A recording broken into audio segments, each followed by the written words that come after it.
Bonjour à tous. On se retrouve aujourd'hui pour parler de l'Olympique de Marseille et on va surtout faire le jour du match.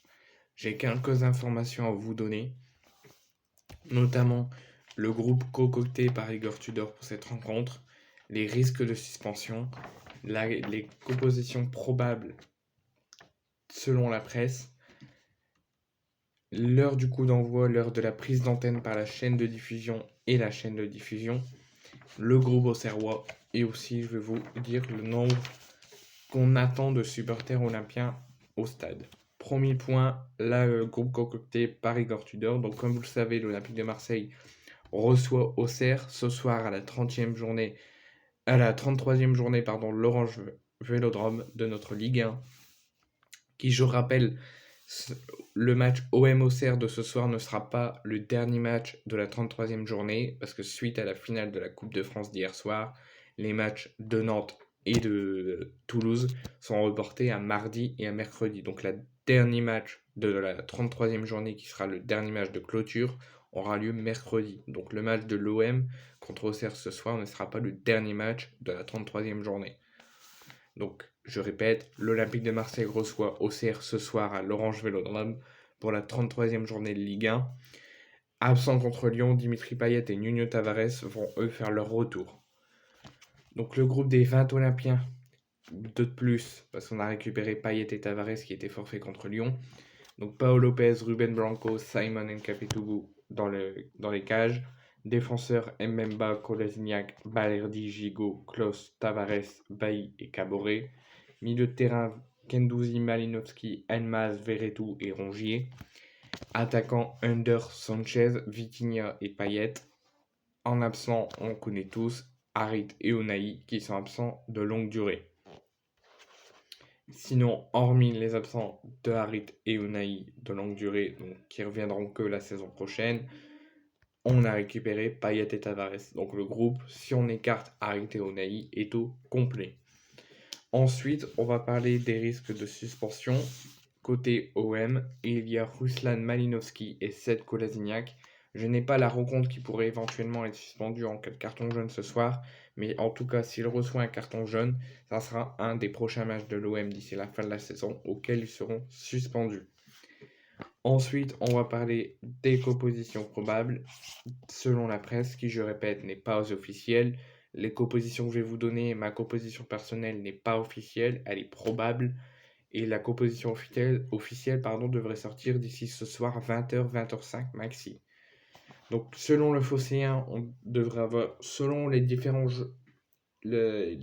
journaux sportifs, Tudor ne devrait pas changer de système. On devrait toujours avoir Paolo Lopez au but.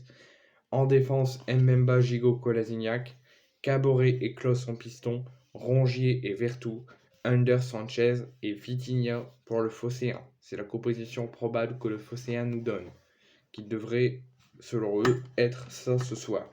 Donc on devrait retrouver Tavares sur le banc, Payet sur le banc, Malinowski sur le banc, et on devrait avoir une association Sanchez-Vitinha.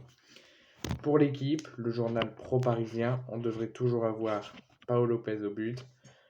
Par contre, selon eux, Mbemba devrait débuter sur le banc. On devrait avoir Balerdi, Gigot, Kolasinac, comme lors du dernier match, qui je ne sais plus contre qui on a joué, mais on avait eu Balerdi, Gigot, Kolasinac.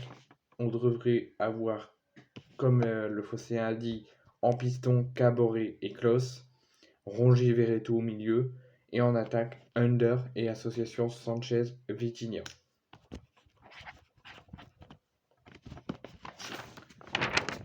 La composition probable pour la Provence, toujours Paolo Lopez au but. On devrait avoir soit Mbemba ou Balerdi, avec Gigot et Kolasinac. Donc tous les membres de la presse voient une défense à 3 pour l'OM. Donc on devrait avoir Paolo Lopez au but, Mbemba ou Balerdi avec Gigot et Kolasinac. On devrait avoir au piston toujours Caboret et Klos, toujours l'association Sanchez-Vitinha avec Under sur les côtés et Rongier et Verretou. Côté le journal pro-marseillais, le journal La Marseillaise, on devrait aussi avoir Lopez au but, mais on devrait avoir Mbemba, Gigot, Kolasinac, piston, Klos et Caboret, Rongier et Verretou au milieu, Under Sanchez, une possible association avec Vitinha, ou Ruslan Malinovski. Donc si on conclut sur ces différentes compositions de la presse locale de football, aucun journaux sportifs voit la titularisation de Nuno Tavares. On devrait avoir, selon ce que la presse nous donne, et jusqu'à la composition officielle annoncée à 20h, on devrait avoir Tavares sur le banc. L'équipe, le journal pro-parisien, eux, voit Tavares aussi sur le banc, mais voit Mbemba sur le banc. La Provence, eux, le voient Mbemba titulaire, mais possible que Balerdi le soit. Donc c'est les différents compos probables des différents journaux sportifs. Pour moi, ma composition perso, je mettrai bien évidemment pas Balerdi. Je mettrai Paolo Lopez au but. Mbemba, Gigot, Kolasinac. Donc une défense comme les différents journaux sportifs, une défense à 3. Caboret, il faut le laisser titulaire. Klose, avec toute la confiance et tout le respect que j'ai pour toi, il faut que tu te reposes. Je le vois sur le banc et j'aimerais qu'on laisse la chance à Nuno Tavares. Au milieu, j'aimerais qu'on laisse la chance à Guendouzi. Moi, je mettrais Rongier et Guendouzi. Et en attaque, je mettrais Payet, Sanchez et Malinowski. Non, Malinowski à gauche, Sanchez en pointe et Payet à droite. Ou association Malinowski, Sanchez et Vitinha. Ensuite, je vous annonce l'heure du coup d'envoi, l'heure de la prise d'antenne par la chaîne de diffusion et la chaîne de diffusion. Donc la chaîne de diffusion sera Prime Video. L'heure de la prise d'antenne sera 20h15 et l'heure du coup d'envoi sera 20h45 ce soir. Et qui, je répète, le OM-Auxerre n'est pas le match de clôture de la 33e journée. Ça sera le match de mercredi, je crois, de Lens. Ensuite, je vous annonce le groupe auxerrois et ses absents. Donc, ils ont plus d'absents que nous, qu'on n'en a pas, nous, hormis Harit et Unai.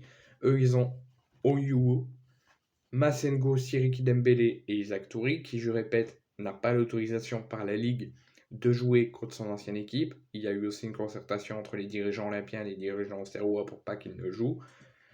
Et aussi, même si il aurait l'autorisation de jouer, il ne pourrait pas jouer parce qu'il a reçu un carton jaune lors du dernier match d'Auxerre qu'il a suspendu pour cette rencontre. Donc il y a deux motifs pourquoi il n'est pas là, suspendu par la Ligue et il ne peut pas jouer contre son ancien club. Siriki Dembélé, Massengo ou Isaac Touré sont les absents. Donc côté 3, côté auxerrois, on a 1, 2, 3, 4 absents et 2 retours qui sont Zedetka et Radou. Radou ne devrait pas débuter, on devrait avoir Donovan Léon. Donc gardien de but, Radou, Léon et 2 perfins. Défenseurs, Zedenka, Raveloson, Janvier, Joubal, Pennar, Menza, Boto et Limpensky. Milieu de terrain, Autrette, Danois, Mchangama, Saki et Birama Touré. Attaquant, Ablin, Dacosta, Nyang, Poto, Sinayoko et Dujimon.